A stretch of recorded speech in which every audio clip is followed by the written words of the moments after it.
नमस्कार, मैं कमलेश कबीर आपका एक बार फिर स्वागत करता हूं इस नए एपिसोड में।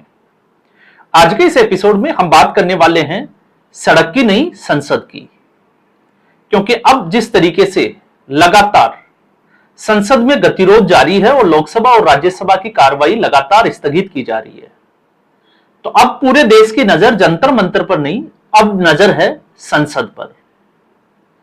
और संसद में क्या होगा, हम उस पर बात करें कि अब क्या परिणाम होने वाला है इसका, उससे पहले कुछ तथ्यों पर नजर डालेंगे। तो कुछ तथ्य जो 2002 से लेकर 2026 तक, एक बार पहले भी जो है वो मैंने वीडियो बनाया था, उसमें इसके ऊपर मैंने विस्तार से बात की थी कि किस तरीके से अब तक जो है वो 45 बड़े पेपर लीक की घटनाएं हुई है, और जिसमें ज्यादातर जो घटनाएं हुई वो 2002 से लेकर 2014 तक हुई। तो सबसे पहले अगर आप, क्योंकि मामला नीट से जुड़ा हुआ है, मेडिकल से जुड़ा हुआ है, तो इसमें मैं, क्योंकि उस वक्त एक ऐसा दौर था जब सबसे ज्यादा रेलवे में परीक्षाओं में घोटाले सामने आए, पेपर लीक की समस्याएं सामने आई, तो उसमें हम इसलिए बात नहीं करेंगे क्योंकि 2004 से लेकर और उसके बाद तक लगातार आज उस वक्त के रेलवे मंत्री जो खुद सजा याफ्ता है और एक के बाद एक उनके ऊपर केस चल रहे हैं,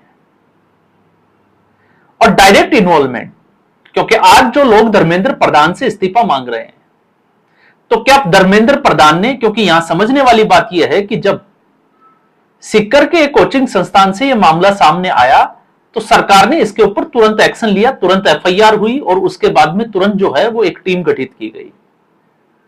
जिन लोगों के तार इससे जुड़े हुए थे, चाहे वो राजस्थान हो, केरला हो या महाराष्ट्र हो, उनको गिरफ्तार किया गया।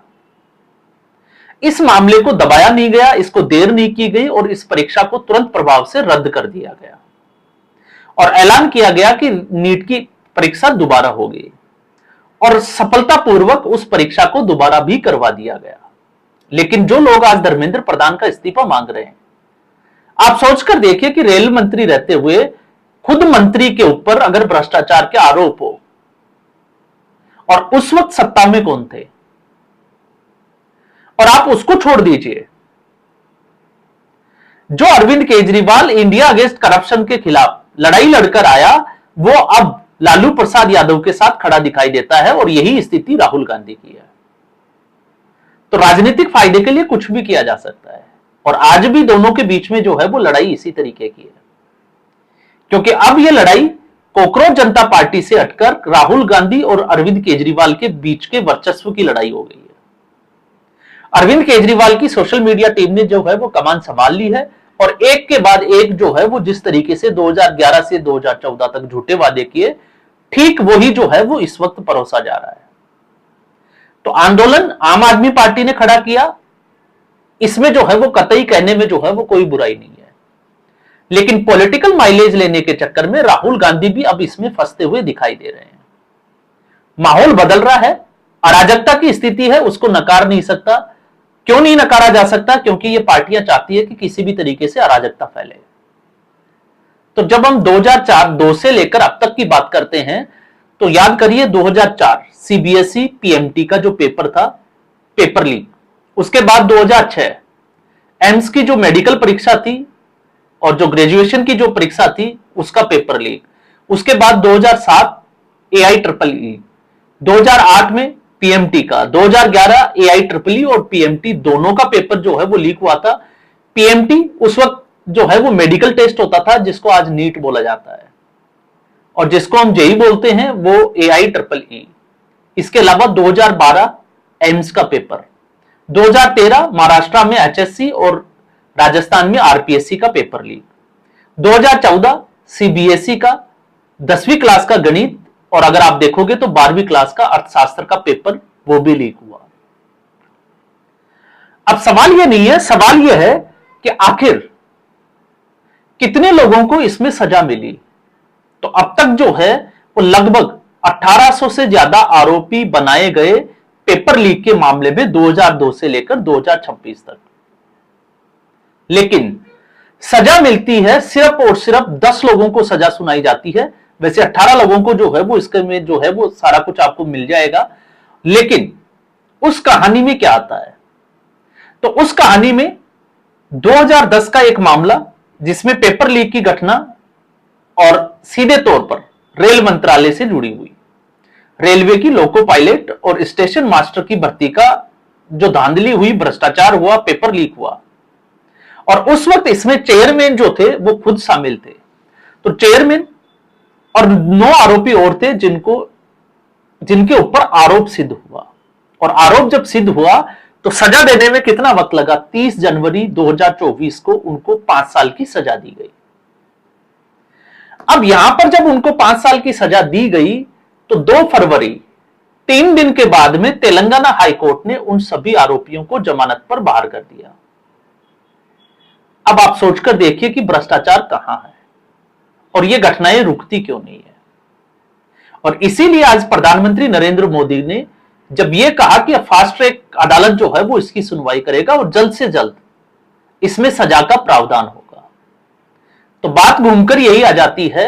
क्योंकि इस देश में इससे पहले पीएम और सीएम वाला जो कानून बिल लेकर आई थी सरकार, तो इस विपक्ष ने उसको पास नहीं होने दिया। क्योंकि अगर ऐसा होता है तो जो मुख्यमंत्री और प्रधानमंत्री जो भ्रष्टाचार में लिप्त है उनको जेल जाना पड़ेगा। और यहां पर स्थिति यह है कि बड़े गंभीर आरोप होने के बावजूद मुख्यमंत्री इस्तीफा तक नहीं देते हैं। और फिर इन सबको पता है कि न्यायपालिका किस तरीके से काम करती है। तो न्यायपालिका में अरविंद केजरीवाल जिस तरीके से अभी कह रहे हैं कि बड़े बड़े वकील जो है वो खड़े कर देंगे, क्योंकि उनको पता है कि बड़े जो वकील है उनका इन्फ्लुएंस और न्यायपालिका पर प्रभाव इतना है कि वो रातों रात जिस तरीके से तीस्ता सीतलवाड़ के लिए सुप्रीम कोर्ट के दरवाजे खुल गए थे, आम आदमी के लिए तो जो है वो सुनवाई होना ही बहुत मुश्किल है कि उसका मामला लिस्ट हो जाए। और ना आम आदमी पार्टी की इतनी हैसियत होती है कि वो वकील हायर कर ले। लेकिन इस देश में चाहे याकूब मेनन हो, अफजल गुरु हो, या फिर धारा 370 को वापस जो है वो लागू करने का मामला हो, राम मंदिर का हो, तो कपिल सिब्बल और अभिषेक मनु सिंघवी जैसे वकील तैयार बैठे हैं। तो जो लोगों को लगता है कि इसका समाधान क्या है, क्योंकि बावजूद इसके जब यह कहा गया कि धर्मेंद्र प्रधान का इस्तीफा होके रहेगा, तो उन लोगों की सजा से कोई मतलब नहीं है, इनको सिर्फ इस्तीफे से मतलब है। चलो मान लेते हैं कि धर्मेंद्र प्रधान ने इस्तीफा दे दिया, क्या समस्या का समाधान हो गया?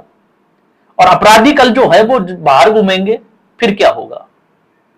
तो असलियत यह है कि ये लोग कहीं भी इस मामले को नीट के अभ्यर्थियों के साथ जोड़कर नहीं दे रहे, ये अपने पॉलिटिकल सर्वाइवल की लड़ाई लड़ रहे हैं। और इसका बहाना जो है वो सिर्फ और सिर्फ छात्र है। और ऐसे में जब हम इसकी बात करते हैं तो आप देखिए संसद, क्योंकि अब इस वक्त जो खबर आ रही है कि भारतीय जनता पार्टी संसद में बहस के लिए तैयार है। क्यों तैयार है? क्या विपक्ष के सामने भारतीय जनता पार्टी झुक गई? नहीं। अब यह भारतीय जनता पार्टी की रणनीति का एक हिस्सा बन गया है, क्योंकि विपक्ष में बिखराव है, विपक्ष एकजुट नहीं है। अरविंद केजरीवाल अपनी लॉबिंग कर रहे हैं, राहुल गांधी अपनी लॉबिंग कर रहे हैं। राहुल गांधी के साथ खड़े हैं अखिलेश यादव। अखिलेश यादव इसलिए खड़े हैं क्योंकि 2027 के विधानसभा चुनाव में कांग्रेस पार्टी की जरूरत है। उद्धव ठाकरे अरविंद केजरीवाल के साथ जो है वो प्रेस कॉन्फ्रेंस करते हुए दिखाई देते हैं, और अरविंद केजरीवाल ने तो इसको पूरे तरीके से हाईजैक कर रखा है, सिर्फ और सिर्फ पंजाब के चुनाव में अपनी सरकार को वापस सत्ता में लाने के लिए। क्योंकि अगर पंजाब में आम आदमी पार्टी की सत्ता नहीं रही तो फिर आप समझ सकते हैं कि क्या स्थिति होगी। लेकिन इस बीच पंजाब से भी जो है वो पेपर लीक की खबर आ रही है, और पंजाब में धरना प्रदर्शन करने वालों की पुलिस जो है वो किस तरीके से मरम्मत कर रही है, पूरा देश देख रहा है, लेकिन सब चुप है, क्योंकि उसके ऊपर कोई भी बात करने के लिए तैयार नहीं है। ये जो है वो अब ट्रेंड बन चुका है, रवैया बन चुका है, सिर्फ और सिर्फ इसलिए क्योंकि नरेंद्र मोदी का विरोध करना है। तो जिन लोगों को लग रहा था कि ये छात्रों का मामला है, ये छात्रों से जुड़ा हुआ मामला नहीं है। आपने देखा विजेता दहिया कहां था क्यों था? अब वीडियो विजुअल्स जो है वो सामने आ रहे हैं, सीजेपी ने उनको बाहर कर दिया। क्यों कर दिया? क्योंकि उसको पता था कि यह स्थिति है, और इस स्थिति में अगर उसके ऊपर एक भी केस हो जाता है तो वो ध्रुव राठी जो उसका गॉडफादर बना हुआ है उसके पास कैसे पहुंचेगा? क्योंकि अब जब एफआईआर होगी और मामले में उसका नाम आ जाता है तो आप समझ सकते हैं कि उसका बाहर जाना बिल्कुल जो है वो ना के बराबर। तो सौरभ दास और आशुतोष राका, कल ही हमने बात की थी कि आशुतोष राका राजस्थान के आम आदमी पार्टी यूनिट का प्रवक्ता, दोनों जो है वो उस आंदोलन से निकलकर चले गए जेपी नड्डा के घर और 2 घंटे वहां बैठे रहे, क्योंकि उनको भी पता था, और बचा अभिजीत दीप के तो वो ट्रक पर चढ़ गया। हुड़दंगबाज कौन थे, किस तरीके से उसमें हिस्ट्री शामिल हुए, वो भी जो है वो अब सारे विजुअल्स फुटेज सामने आ चुके हैं। तो छात्रों के नाम पर सिर्फ और सिर्फ हुड़दंग। और जब हम बात करते हैं कि अब इसका अंत नजदीक क्यों है, क्योंकि अब इस देश को इंतजार है सिर्फ एक बहस की, संसद के अंदर। क्योंकि संसद में जब बहस होगी तो फिर अब तक का जो इतिहास है वो सारा सामने, उसके काले चिट्टे निकलकर सामने आ जाएंगे। अब इसका मतलब ये कतई नहीं है कि हम जो है वो इस सरकार को क्लीन चिट दे रहे हैं। पेपर लीक हुआ है, दोषियों को सजा मिलनी चाहिए, छात्रों के साथ न्याय होना चाहिए, लेकिन इस तर्ज पर नहीं कि हम जो है वो देश को अराजकता में झोंक दे। और जब हम बात करते हैं कि संसद में नई बहस, तो पहले हम बात करते हैं राहुल गांधी की कांग्रेस पार्टी की। इस देश को पहला शिक्षा मंत्री जो मिला मौलाना आजाद का, आप उस शिक्षा मंत्री की आप शिक्षा देखिए, वो कहां तक पढ़े थे। मौलाना आजाद का कहीं भी आपको जो है वो ये नहीं मिलेगा कि वो कौन से स्कूल से और कौन सी यूनिवर्सिटी से पढ़े हुए थे, क्योंकि वो पढ़े ही नहीं थे। उनकी शिक्षा उनके घर पर हुई थी, और कौन देते थे? मौलवी देते थे। तो मौलवी जो है वो सिर्फ और सिर्फ जिहाद की शिक्षा देते थे, इसलिए उनकी शिक्षा में अगर आप उनको सर्च करके देखोगे तो आपको मिलेगा सिर्फ कुरान और हदीस की जो है वो शिक्षा ली थी। उसको इस देश का सबसे बड़ा विद्वान उस वक्त का माना गया, इतिहासकार माना गया और लेखक माना गया, और देश के पहले प्रधानमंत्री के रूप में प्रोजेक्ट कर दिया गया।